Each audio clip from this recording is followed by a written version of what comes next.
RMS math টিউশনের পক্ষ থেকে সবাইকে স্বাগত জানাই। আজকে ওই ভগ্নাংশের জৈব গুণ ভাগ আমি একটু শর্টে আবার আলোচনা করছি। ভগ্নাংশের সংখ্যা তিন প্রকার: প্রকৃত ভগ্নাংশ, অপ্রকৃত ভগ্নাংশ, মিশ্র ভগ্নাংশ। একটা ভগ্নাংশের সংখ্যার লব আর হর থাকে, যেমন 2/3, 2টাকে বলবো লব আর 3টাকে বলবো হর। যদি লব লেস দেন হর হয় তাহলে এটা প্রকৃত ভগ্নাংশ, যদি লব গ্রেটার দেন হর হয় তাহলে এটা অপ্রকৃত ভগ্নাংশ। আর একটা পূর্ণ সংখ্যা থাকবে, তার সঙ্গে একটা ভগ্নাংশের লব ছোট হর বড় থাকবে, সেরকম ভগ্নাংশটি ওটা হচ্ছে মিশ্র ভগ্নাংশ। এই অপ্রকৃত ভগ্নাংশকে মিশ্র ভগ্নাংশে পরিণত করা যায়, মিশ্র ভগ্নাংশকে অপ্রকৃত ভগ্নাংশে পরিণত করা যায়। যার লব ছোট হর বড়, যেমন 2/3 এটা একটা প্রকৃত ভগ্নাংশ, কিন্তু 3/2 এটা হচ্ছে অপ্রকৃত ভগ্নাংশ, লব বড় হর ছোট। আবার এটাকে যদি মিশ্র ভগ্নাংশে পরিণত করতে হয় তাহলে 3কে 2 দিয়ে ভাগ করব, 2 × 2 ভাগফল হচ্ছে 1, আর এই ভাগশেষটা উপরে থাকবে, নিচে হচ্ছে 2। যেমন 7/, যদি আমি 2 বলি তাহলে 7কে একই রকম ভাবে 2 দিয়ে ভাগ করব, 2 × 3 = 6, ভাগশেষ 1, তাহলে 3 পূর্ণ 1/2। তাহলে এটা অপ্রকৃত ভগ্নাংশকে মিশ্র ভগ্নাংশে পরিণত করা গেল। আবার এই মিশ্র ভগ্নাংশকে অপ্রকৃত ভগ্নাংশে পরিণত করার জন্য কি করব, এটার সঙ্গে এটা গুণ করব, অর্থাৎ হরের সঙ্গে পূর্ণ গুণ করে লব যোগ করব। তাহলে 2 × 3 + 1 বাই হচ্ছে 2, তাহলে কত হচ্ছে না 7/2। তাহলে মিশ্র ভগ্নাংশকে আমরা আবার অপ্রকৃত ভগ্নাংশে পরিণত করতে পারলাম। এখানে শর্ট প্রশ্ন আছে, প্রকৃত ভগ্নাংশের মান 1 এর থেকে বেশি না কম? তাহলে আমরা বলবো প্রকৃত ভগ্নাংশের মান 1 এর থেকে কম, অপ্রকৃত ভগ্নাংশের মান 1 এর থেকে বেশি।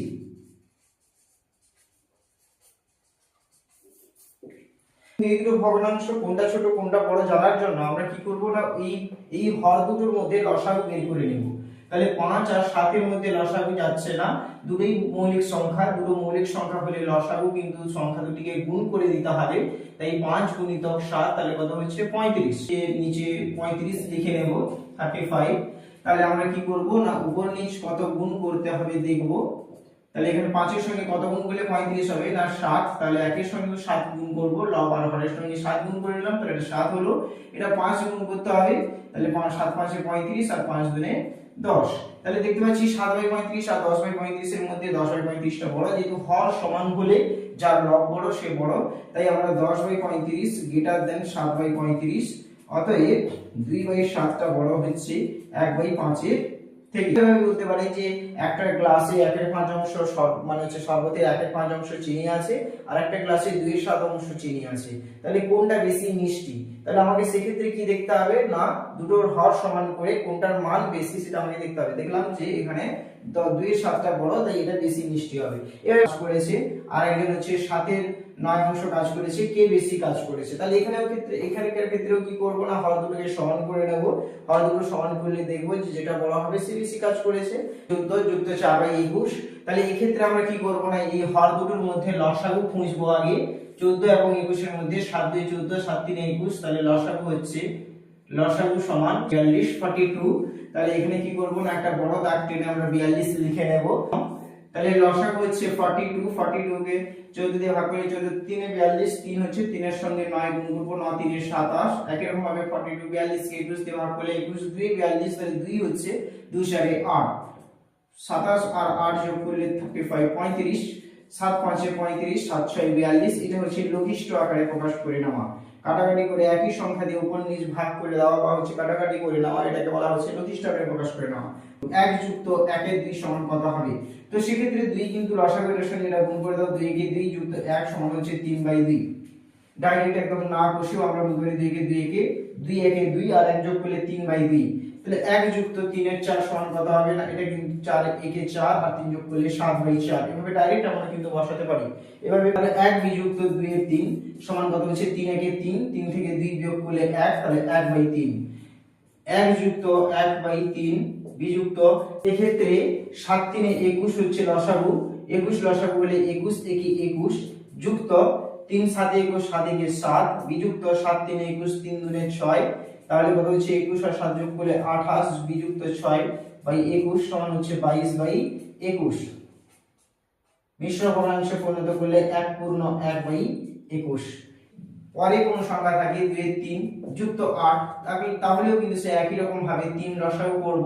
3 লসাগু করলে কি হবে না 2 যুক্ত 8 3 এর 24 অর্থাৎ হচ্ছে 26/3, 3 8 এর 24, 8 পূর্ণ 2/3। এভাবে আমরা কিন্তু তাড়াতাড়ি করে নেব। তাহলে ভগ্নাংশের সংখ্যার যোগ এবং বিয়োগ। আরো একটা উদাহরণ দিই, 1 বিযুক্ত 1/4, তাহলে 4 কে 4, 1 বিয়োগ করলে 3/4। আমরা কিন্তু এটাকে কিন্তু এভাবে ডাইরেক্ট করে নিতে পারবো। এবারে ভগ্নাংশের সংখ্যার গুণ, ধরো থাকছে 3 এর 4 গুণিতক 7/8 গুণিতক 24 তাহলে এক্ষেত্রে কি হবে না আমরা কাটাকাটি করব। যেমন ডাইরেক্ট যদি কাটি 8 এ 8, 8 3 এ 24, আর কাটছে না, তাহলে এখানে উপরে হচ্ছে 7 3 এ 21, 21 3 হচ্ছে 63/5 4 এ 20, নিচে 4 আর 5 গুণ করে নিলাম, তাহলে 20 3 এ 60, 3 পূর্ণ 3/20। এবার 21 হচ্ছে 5 গুণিতক 33/28 গুণিতক 9, এখানে যদি থাকে তাহলে আমরা কাটাকাটি করতে পারি। 5 3 এ 15, 7 3 এ 21, 7 4 এ 28, 3 11 33, 3 3 এ 9, এই 3 কেটে গেল। তাহলে কোন সংখ্যার উপর নিচে কিন্তু লব হরেরও কিন্তু কাটাকাটি হয়, যেরকম এখানে লঘিষ্ঠ আকারে প্রকাশ করেছিলাম সেই আকারে কিন্তু এখানে কাটাকাটি হবে। অনেকে কি ভাবেন যে হয়তো কোনাকুনি গুণ হবে, তাহলে সেক্ষেত্রে কিন্তু শুধু কোনাকুনি হবে তা নয়, কিন্তু আমরা উপর নিচকেও কিন্তু লঘিষ্ঠ আকারে প্রকাশ করতে পারি। তাহলে উপরে কত হচ্ছে না উপরে হচ্ছে 11 3 এ 33, নিচে হচ্ছে 4, তাহলে হচ্ছে 4 8 32, 8 পূর্ণ 1/4 মিশ্র ভগ্নাংশে করে নিলাম। এবারে যদি ভাগ থাকে তাহলে কি হবে, যেমন 1 ভাজিতক 1/5, তাহলে সোজা গুণিতক করে দিলে এই দিকের ভগ্নাংশটা ডান দিকের ভগ্নাংশটা উল্টে যাবে। 5 গুণিতক 1, 5/1 মানে হচ্ছে এটা হচ্ছে শুধুমাত্র 5 হলো। যদি 7 ভাজিতক 3/4 থাকে তাহলে কি হবে না 7 গুণিতক 4/3, এদিকেরটা কিন্তু কিছু পরিবর্তন হবে না, তাহলে 28/3, আর তারপর হচ্ছে 3 9 27, এভাবে 8/15 ভাজিতক 16/75। এক্ষেত্রে কিন্তু আমরা কি করব না পরের ভগ্নাংশটাকে ভাজিতকটা গুণিতক করে দিলে 75/16 হয়ে যাবে, উল্টে যাবে। তাহলে আমরা 5 3 এ 15, 5 5 5 এ 25, আবার কাটবে 3 5 এ 15, 8 এ 8 8 2 16, তাহলে কত হচ্ছে না 5/2, তাহলে 2 পূর্ণ 1/2। এইভাবে কিন্তু ভগ্নাংশটাকে আমরা উল্টে গুণ করে কাটাকাটি করে লঘিষ্ঠ আকারে প্রকাশ করে নেব।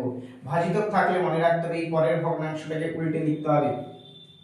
যদি থাকে 3/7 ভাজিতক 7, তাহলে কি হবে না সেক্ষেত্রে পরের ভগ্নাংশটা কিন্তু এখানে ভাজিতকটা গুণিতক করে দেব, গুণিতক করে দিলে 7টা 7/1 আছে উল্টে যাবে 1/7 হয়ে যাবে, তাহলে 3/49। অনেকে এখানে আবার 7 7 কেটে দিলে কিন্তু ভুল ধারণা এটা। তাহলে কি করতে হবে না উল্টে দিতে হবে, দিলে লবের সঙ্গে লব গুণ হবে, হরের সঙ্গে হর গুণ হয়ে গেল 3/49। তাহলে ডান দিকের ভগ্নাংশের জায়গায় যদি শুধু স্বাভাবিক সংখ্যা থাকে তাহলে সেটাকে আমাকে ভাবতে হবে যে নিচে কিছু নেই মানে 1 আছে, পরে লেখা সেটা 1/ করে নিতে হবে। ভগ্নাংশের সংখ্যার যোগ বিয়োগ গুণ ভাগ আমরা শিখলাম। ভিডিওটি লাইক শেয়ার কমেন্ট সাবস্ক্রাইব অবশ্যই করবে। ধন্যবাদ।